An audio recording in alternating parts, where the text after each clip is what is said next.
Good morning students. Shri Ratanlal Kanwarlal Patni राजकीय स्नातकोत्तर महाविद्यालय किशनगढ़ के YouTube channel CCE Raj Kishangarh पर आप सभी का स्वागत है। मेरा नाम महेंद्र कुमार वर्मा, सहायक आचार्य व्यावसायिक प्रशासन विभाग। Dear students, BCom part first के paper first principle of management में हम जो टॉपिक अध्ययन कर रहे थे संचार, तो इस टॉपिक पे ये हमारा तीसरा वीडियो लेक्चर है। आज का जो व्याख्यान है वो है प्रभावशाली संचार के लाभ या महत्व।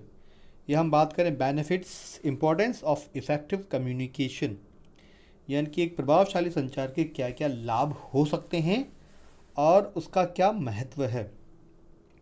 तो डियर स्टूडेंट्स, किसी भी संस्था पे निर्बाध संचालन में संचार प्राथमिक आवश्यकता है।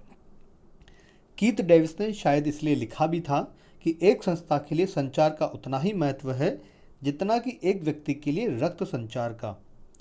जिस प्रकार रक्त संचार के रुक जाने से कोई भी व्यक्ति जीवित नहीं बचता, उसी प्रकार संचार व्यवस्था में व्यवधान उत्पन्न होने पर कोई भी संस्था निष्क्रिय एवं प्राणहीन हो जाती है।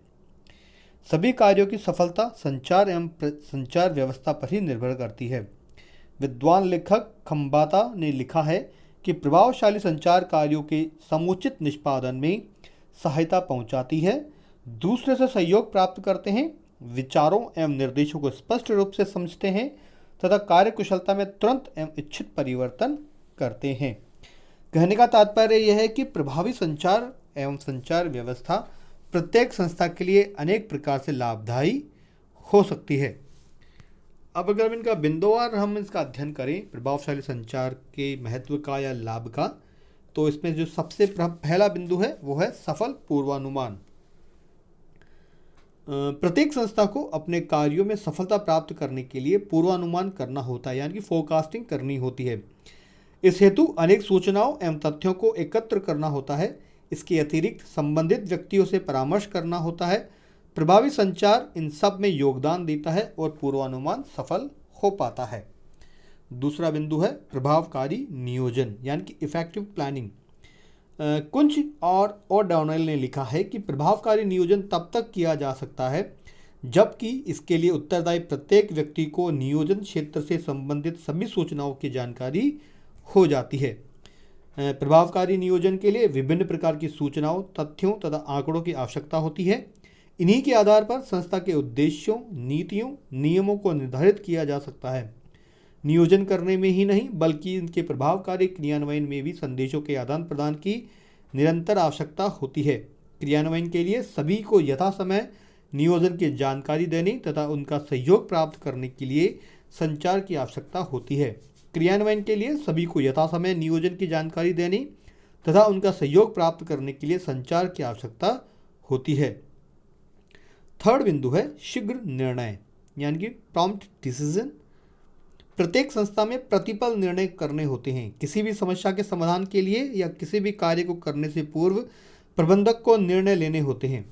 इस हेतु उसे उस समस्या या कार्य के संबंध में अनेक सूचनाएं तथा आंकड़े एकत्र करने होते हैं। इसके अतिरिक्त प्रबंधकों को विभिन्न व्यक्तियों से संपर्क एवं परामर्श करना होता है, सुझाव लेने होते हैं, सलाह लेनी होती है।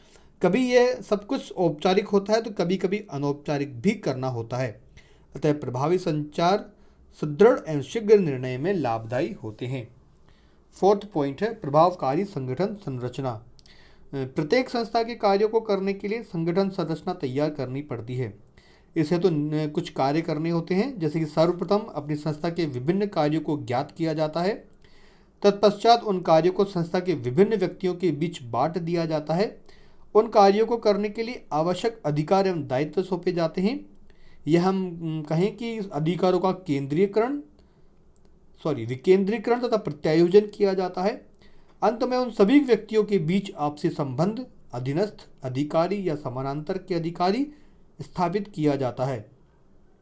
संगठन संरचना के लिए किए जाने वाले इन सभी कार्यों में पग पग पर संदेशों का आदान प्रदान करना होता है। इसकी सहायता से वह संगठन संरचना को प्रभावी बना सकता है। शायद रेडफील्ड ने ठीक ही लिखा है कि संदेश वाहन संगठन को मजबूत बना सकते हैं अथवा उनका विनाश कर सकते हैं। यह संचार की सफलता पर ही निर्भर करता है। संगठन संरचना निर्माण में विकेंद्रीकरण तथा अधिकार प्रत्यायोजन महत्वपूर्ण कार्य है। इनकी सफलता भी संचार की सफलता पर ही निर्भर करती है। फिफ्थ पॉइंट है कर्मचारियों को अभिप्रेरणा यानी कि मोटिवेशन ऑफ एम्प्लॉयज़। कर्मचारियों को अभिप्रेरित करना प्रबंधकों का महत्वपूर्ण कार्य है। इस कार्य में प्रबंधक कर्मचारियों के व्यक्तिगत लक्ष्यों, आवश्यकताओं, भावनाओं आदि को जानने तथा उन्हें संतुष्ट करने का प्रयास करता है ताकि वे अपना पूर्ण सहयोग दे सके। इस हेतु प्रबंधक को उनसे निरंतर संपर्क रखना होता है और उसे उनकी इच्छाओं, आवश्यकताओं, भावनाओं आदि को जानना होता है। इस संपूर्ण प्रक्रिया में संदेशों को आदान प्रदान निरंतर रूप से अनिवार्य हो जाता है। सिक्स्थ पॉइंट है नेतृत्व की सफलता। सफल नेतृत्व के लिए संदेशों का आदान प्रदान बहुत आवश्यक है। नायक या नेता में तो संप्रेषण का गुण विशेष रूप से महत्वपूर्ण माना गया है। इसके अभाव में कोई भी नायक अपनी अनुयायियों को प्रभावित नहीं कर सकता। वह संचार व्यवस्था की क्षमता से ही अनुयायियों को प्रभावित करता है तथा उनकी मार्गदर्शन करता है। इतना ही नहीं, प्रभावकारी नायक अपने अधीनस्थों से निरंतर परामर्श एवं विचार विमर्श करते हैं, उनके सुझावों को जानने का प्रयास भी करते हैं। प्रभावकारी संचार व्यवस्था के बिना नेतृत्व की सफलता की आशा करना व्यर्थ है। सातवां पॉइंट है प्रभावकारी नियंत्रण व्यवस्था। डियर स्टूडेंट्स, संस्था में प्रभावकारी नियंत्रण व्यवस्था स्थापित करने में संचार का महत्वपूर्ण योगदान होता है। प्रभावी संचार से यह आसानी से ज्ञात किया जा सकता है कि निर्धारित लक्ष्य निर्धारित योजनाओं के अनुसार पूरे किए जा रहे हैं अथवा नहीं। नेक्स्ट पॉइंट है प्रयासों का समन्वय। संस्था में कार्यों को करने के लिए अनेक व्यक्ति तथा विभाग होते हैं। इन सभी के कार्यों में एक रूपता तथा क्रमबद्धता स्थापित करके ही संस्था के उद्देश्यों को पूरा किया जा सकता है। सभी व्यक्तियों एवं विभागों को बीच संदेशों का निरंतर आदान प्रदान करना अनिवार्य हो जाता है। एक प्रसिद्ध विद्वान मैरी कुशिंग नाइल्स ने लिखा है कि समन्वय के लिए प्रभावकारी संदेश वाहन आवश्यक है। यह ऊपर की ओर, नीचे की ओर तथा अगल बगल तथा समान स्तरों पर आवश्यक है।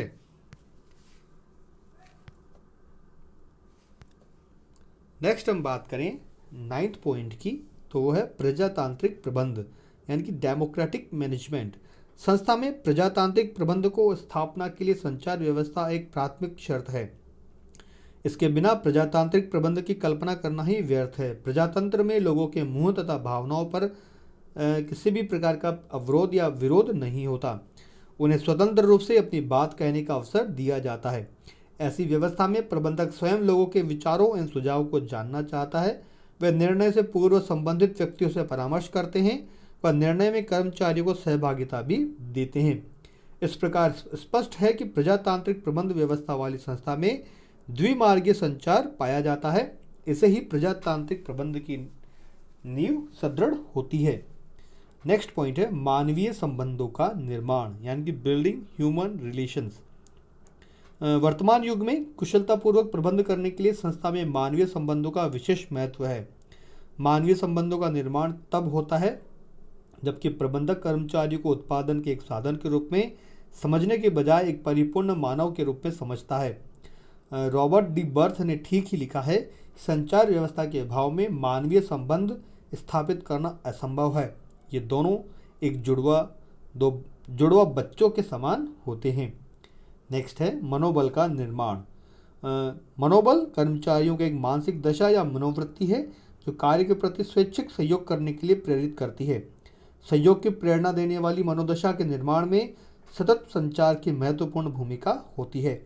सतत एवं प्रभावकारी संचार व्यवस्था से कर्मचारियों की भावनाओं, समस्याओं, विचारों आदि का स्पष्टीकरण होता है। इनसे उनके मन की बात प्रबंधकों को समझने का अवसर मिलता है। इस प्रकार प्रबंधक भी अपनी नीतियाँ, योजनाएं आदि पर उनसे स्पष्ट रूप से बातचीत करते हैं। इस प्रकार कर्मचारियों से निरंतर संपर्क बनाए रखने में उनसे संस्था के प्रति अपनत्व का भाव विकसित किया जा सकता है। नेक्स्ट पॉइंट है संदेहों, भ्रम एवं अज्ञानताओं के निवारण। संदेह एवं भ्रम सभी आपसी संबंधों के विनाश की जड़ है। अज्ञानता मानव का सबसे बड़ा शत्रु है।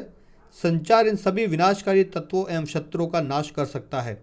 यथा समय सही सूचनाओं तथा तथ्यों के आदान प्रदान से संदेह एवं भ्रम दूर किए जा सकते हैं। इन्हीं से ज्ञान या जानकारी का भी संचार किया जा सकता है। नेक्स्ट पॉइंट है पारस्परिक सहयोग की भावना में सहायक। प्रभावकारी संचार व्यवस्था लोगों में पारस्परिक सहयोग की भावना का विकास करती है। यह एक सामान्य सत्य है कि दो अनजाने लोगों की तुलना में दो जाने पहचाने लोग एक दूसरे की सहायता एवं सहयोग में अधिक रुचि लेते हैं। वे पारस्परिक संदेशों से एक दूसरे की भावना एवं विचारों को समझने लगते हैं तथा एक दूसरे के लिए अधिक समर्पित भाव से सहयोग करने को तत्पर रहते हैं। नेक्स्ट पॉइंट है अधिक उत्पादकता यानी कि हायर प्रोडक्टिविटी। प्रभावी संचार व्यवस्था से कर्मचारियों का मनोबल बढ़ता है तथा कर्मचारी अभिप्रेरित होते हैं। मानवीय संबंधों की स्थापना से ही कर्मचारियों में संस्था के प्रति अप्रत्य की भावना का विकास होता है। अतः संस्था में सभी कर्मचारी पूर्ण मनोयोग से कार्य करते हैं तथा संस्था के सभी संसाधनों का अनुकूलतम उपयोग करने में महत्वपूर्ण भूमिका निभाते हैं। इसमें अंततः संस्था की संपूर्ण उत्पादकता में अभिवृद्धि होती है। लास्ट पॉइंट है बाहरी पक्षकारों से ठोस संबंधों का निर्माण। प्रत्येक संस्था का बाहरी वातावरण भी होता है। इस वातावरण में अनेक पक्षकार होते हैं जैसे ग्राहक, श्रम संघ, विनियोजक, प्रतिस्पर्धी संस्थाएं, स्थानीय समुदाय, सरकार, तकनीकी संस्थाएं, धार्मिक संस्थाएं। प्रत्येक संस्था को अपने अस्तित्व को बनाए रखने तथा अपना विकास करने के लिए इन सभी पक्षकारों से निरंतर संपर्क बनाए रखना होता है। इस हेतु प्रभावकारी संचार व्यवस्था विकसित करनी होती है। तो आज के इस वीडियो में इतना ही। धन्यवाद।